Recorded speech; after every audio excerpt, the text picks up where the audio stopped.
Welcome to another CEO Wisdom Pod. We have Alex Kremer with us today. Alex was referred to me by my friend Kev from Dream Fuel, Kevin Bailey. For those that know him, a performance coach.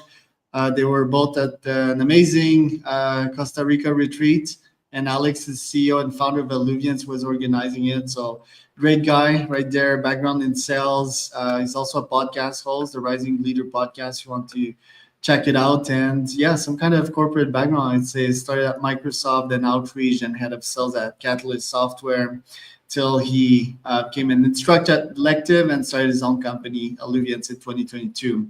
This podcast is brought to you by podper.com. If you want to start your own podcast, it's the way to go. Alex will tell you so as well. It's a great way to meet new people, generate sales, generate sponsors, generate AdSense revenue, authority, and neurons. So you can go to podper.com, have a free ebook and a masterclass waiting for you there. Alex, welcome to the pod. Tell me a bit more about yourself and what you're up to nowadays. Yeah, man. Well, I live here in the beautiful Austin, Texas. Little back on me. So I spent about 15 years in tech sales / sales leadership, companies like you said, DocuS, Outreach, Catalyst. And during that time, I built out multiple teams. I was a great sales professional, all that sort of wonderful stuff.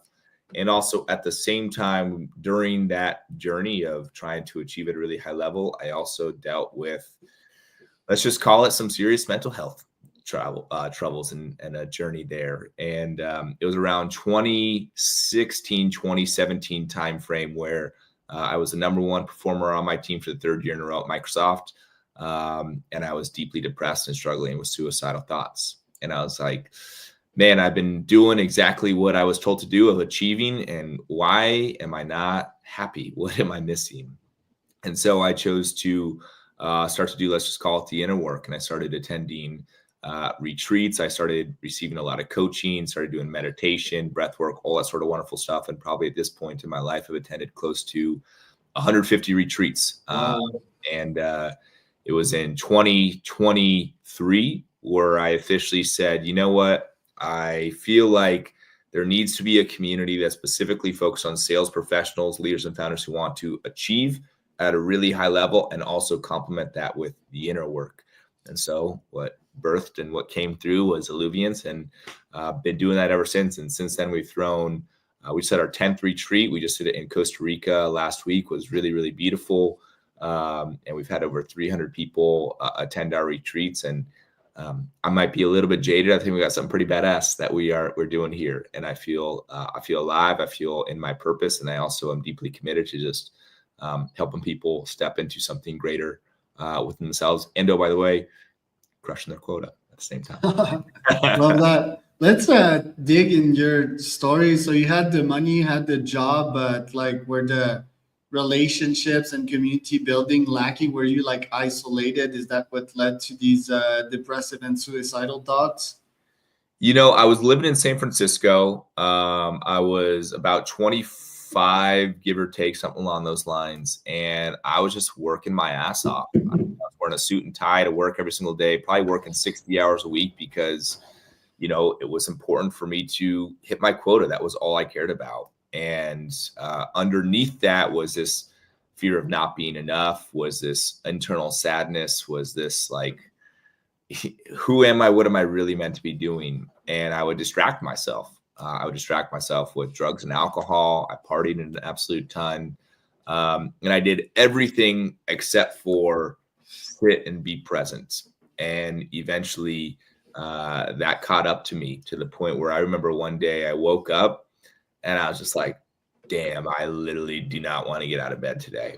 And if you had looked in my room, you would have said this is right out of like a movie. There was trash everywhere. There was the shades pulled shut. My beard was overgrown. And it was my first time saying like, man, I'm like deeply depressed. Like I'm really, really struggling. And yeah, it was one of the toughest periods of my life. And you know, depression runs in my family. And also I'd always dealt with it without actually realizing that I was dealing with it. And it was kind of one of the first times I was like, oh, wow, I'm having some really negative thoughts about like not being on this earth anymore. Something's wrong here. And by the way, like during the time I was crushing my numbers. So I was like, what's not adding up within this? I thought the numbers were supposed to help me. So just a beautiful melting pot of part of my French, but what the fuck is happening here? Yeah, but like it's kind of funny, right? Like said in a bro way, I'm crushing my quotas, but life is not. I mean, right now it's so obvious, right? But I mean, back then I think we've all been there. Like if we have ambition in us, like me, I was an entrepreneur from the age of 17, and like 19, I knew I needed to get the fuck out of my old circle of friends, and had a very similar scenario happen to me after a night of coke and hookers. And it wasn't like depression, killing myself, but it was a very deep panic attack, of like not knowing what's going to happen and being scared of something that doesn't exist. And after that, I was like, I need to pack up my bags. I started traveling the world, met my wife, and success stories from there. But it seems that all of us high performers, we need to have that kind of story to realize that some shit is wrong. Mm-hmm. I mean, that's the truth. I mean, I think, I'm grateful for my experience that I had then. It invited me to really go and face my shit. I mean, like I said, I started attending retreats. I started I worked with a therapist and, many different modalities. And it was through really my own healing journey, and, facing what I needed to face, that it caused me to show up as a leader at outreach differently, right? I started bringing breath work to my team because I was doing breath work to heal myself. I started talking about the importance of connecting with yourself. I used to have this mantra, self-connection over everything else.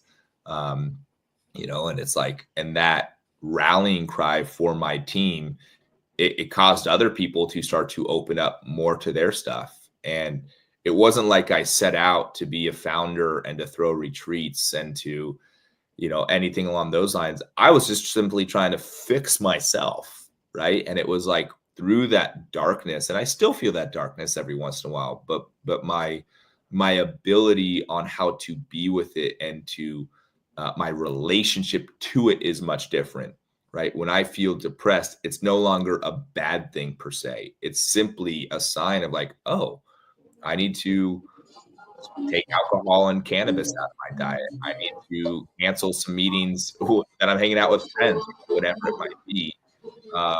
And so it changed, how I viewed those things. And now, when I have somebody come up to me and share, oh, I'm struggling with depression or I'm going through X, Y, and Z, I'm like, oh, I feel you, dog.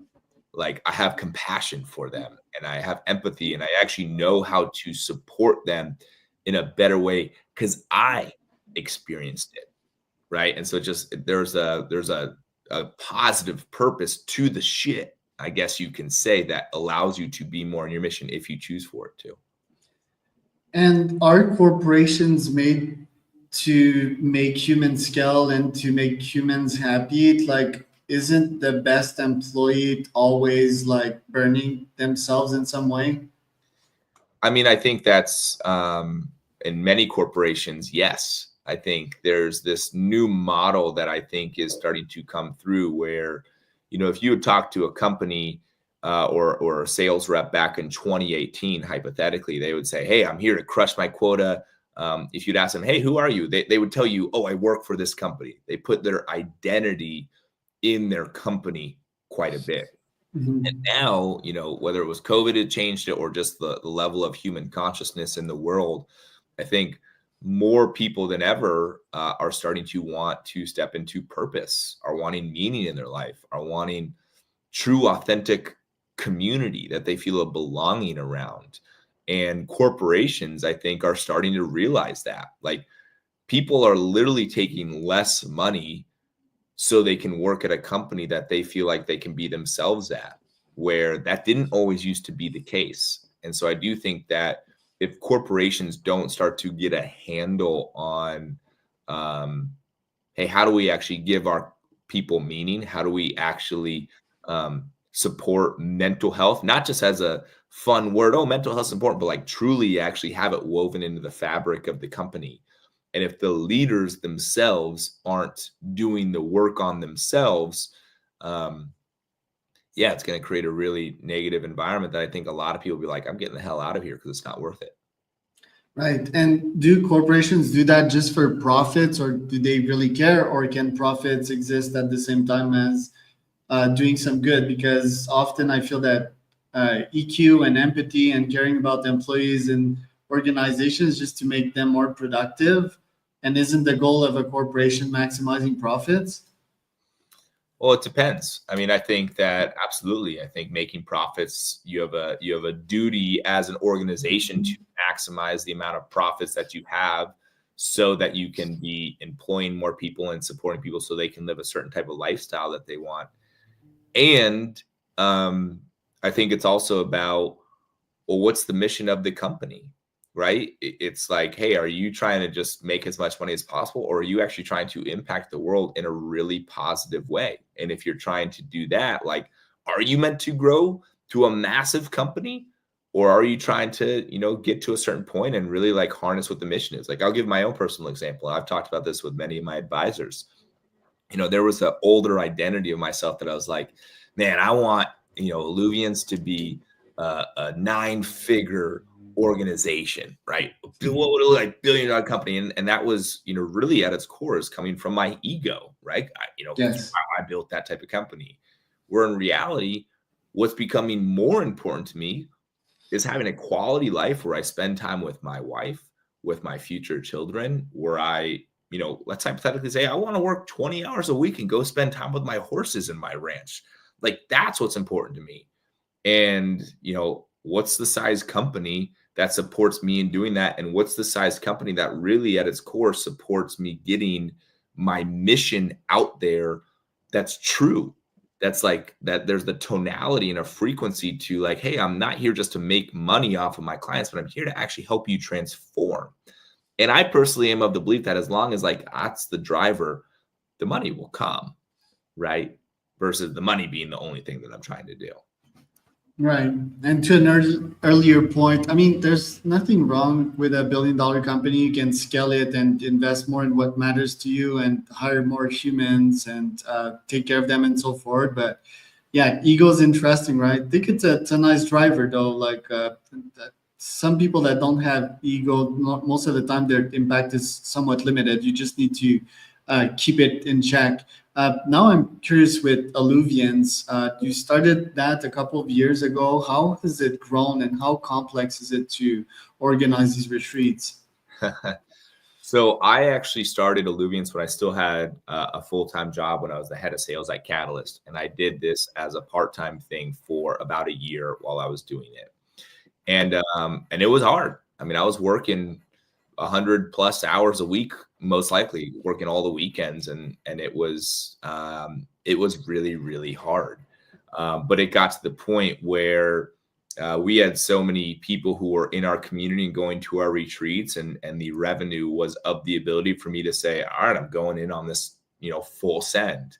And that was an extremely terrifying experience because, I'd had a W-2 for 15 years, and all of a sudden trusting myself, not having a paycheck every single 2 weeks, like that, you want to talk about putting yourself on your edge. That was just something I'd never experienced before. And, now just, trusting it and getting the right people who can support and guide me. And I could just reach for advice and finding, incredible business partners who are supporting the mission. I mean, it's really started taking off, and, we've thrown 10 retreats. I just threw, like I said, a 5-day retreat in Costa Rica. We had about 40 people there. And yeah, logistically speaking, it's hard. Like getting people to want to spend money on personal development and be in a community. It takes a deep practice by myself to, really trust in what we're doing and to be guided by a light of, hey, there's meaning behind what we're doing.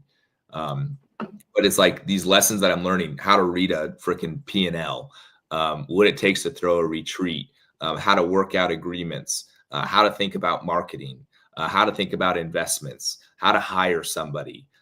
I mean, it's like there's a new lesson every single turn of building a company or building a community or throwing a retreat. And I mean, it's extremely hard, but I also freaking love it. I mean, it's a fun experience. Yeah, the events themselves, they look epic. So breathwork, visualization, cold plunge, waterfall hikes, yoga meditation, temazcal. Any psychedelics in there? No psychedelics at these. I've participated in plant medicine before, and it's really powerful. However, these Alluviance retreats, we're sober at these ones. Okay, interesting. Is that so that you can sell more to corporates and it's not fully absorbed by the corporate world yet, or? Yeah, I mean, we're working with a few corporations, and we really love it. And there are certain containers where the plant medicine is appropriate. But for my specialty and for what I bring, we're sober at these. But when it comes to plant medicine stuff, that's somebody else's container that I will go and receive supporting guidance from. Because it's hybrid personal development and sales also, right? So it'd be a bit odd to talk about sales and doing yeah, at the same time, right? Yeah, I mean, hey, listen, you never know where the world is going to go or what I'm going to feel the call to do, but there is this really sacred blend, I believe, between how do you really master a skill set and a craft, right? Hit that left brain, and also complement that with the deep, like, how do I tap into my essence, my truth? How do I really open my heart? And then if you can do that and surround yourself with other people who are also doing that same thing, man, the lid really, what's not possible when you have those three things together. Right. And what does the best salesperson, the enlightened salesperson looks nowadays? It's like really high EQ. Who have you seen performing very well in the realm of IQ, sales IQ, and sales EQ? Yeah, it's a beautiful question. I think there's a few things. First off, do you feel empowered? Meaning, do you own your value? Do you trust yourself? Do you believe in what you're selling? The second thing is, do you know how to attune to your prospects, right? Do you know how to both understand, like, hey, you're saying yes, but like I'm feeling something's off. Can I call that out, right? And actually trust that, like, I can feel into things. So that's the emotional intelligence side. But then there's also, then there's the hard skill set. Do you know how to set a powerful frame? Do you know how to do great discovery? Do you know how to drive an effective sales process? Like, there's the tactical stuff, but then there's also the underlying mental, emotional, spiritual embodiment that comes from that. And when you are actually coming from that place, that's going to come through in your tonality, right? If I'm speaking and I don't feel like I know what I'm talking about, and I'm going to talk fast, I'm going to talk from up here, or am I speaking from a lower tonality and I'm speaking slower, which shows I trust myself, and therefore you're going to naturally trust me back. I love that. Can you actually relax in your retreats, or you're still like in business mode and stressed out mode to make everything perfect? Me personally, can I relax? Yes. That's my practice, brother. I mean, I feel like whenever I'm throwing a retreat, I'm also on a mini retreat within myself, because I really care about, is everybody having a good experience? Are we, creating transformations and all that sort of stuff? But, the one that we just threw in Costa Rica, I would say I did a better job than I ever have of just like, just enjoy the experience. And also, when you do in a retreat in Costa Rica, the land does a lot of the work for you. Let's put it that way. Yeah, it's beautiful. It's such a special place. I'm asking because, I've organized various of these also, and it was always hard for me to relax. And I was in vacation about a week and a half ago with my parents. I organized a vacation, and I could surprisingly relax and just like get into it, and very few business calls and just taking my emails on a daily basis. But I was surprised with myself. What goals do you have for Alluviance this year? Do you want to organize more retreats? What's on top of your list here? Yeah, we've got 6 retreats that we're throwing this year. Our next one is in May, and we got one every single 2 months. We have a larger community of about 50 people who are in it. We have weekly community calls. We do one-on-one coaching. We have a sales online course. We have a very active Slack group, many different things along those lines. Our goal, we're going to be launching an online course here in the next month or so. I'm actually going to be launching a book as part of that. And then we're actually starting to work with a lot of corporations and their sales teams as well. So 2025 is a big year for us. We got a lot cooking, and we're building out our team in various capacities as well. Love it. Well, thanks for being on today, Alex. Where can people find out more about you? Yeah, follow me on LinkedIn. That's obviously the main place to do. Also, my Instagram, AS Kremer. That's a great place to just follow along the journey, and check out Alluviance. We're here, and we're here to love you, support you, and also challenge you to step into something greater than yourself. That was Alex Kremer.